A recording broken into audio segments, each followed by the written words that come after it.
ফেনীর দাগনভূঞার রঘুনাথপুর দারুল উলুম মহিউস-সুন্নাহ মাদ্রাসার ১০ম আন্তর্জাতিক সম্মেলনে জুমার নামাজে ইমামতি করেছেন কাবা শরীফের সাবেক ইমাম ড শায়েখ হাসান বিন আব্দুল হামিদ বুখারী।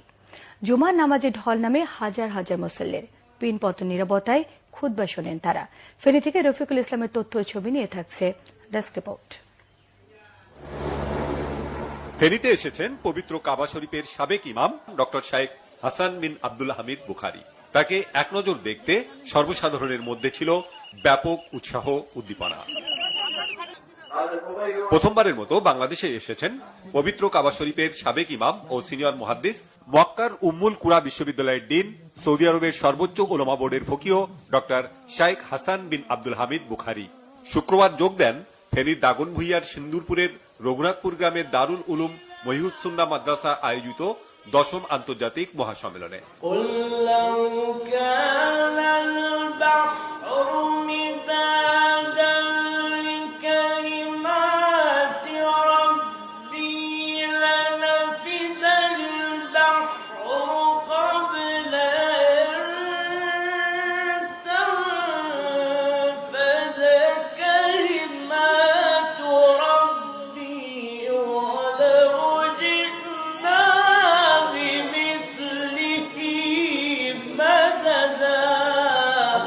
আয়োজকরা জানান তাদের সন্তুষ্টির কথা।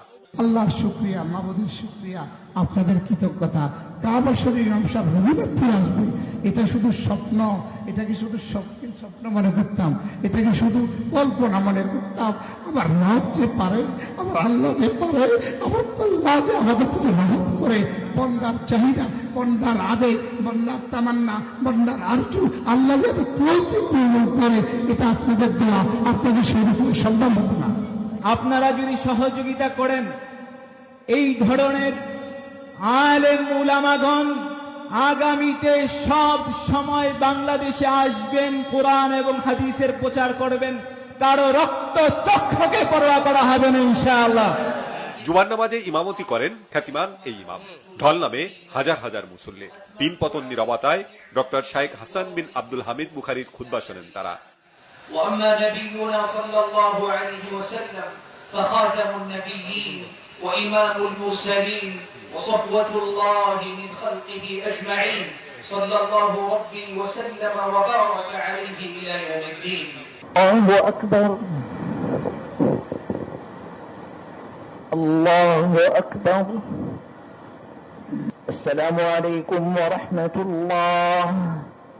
السلام عليكم ورحمة الله.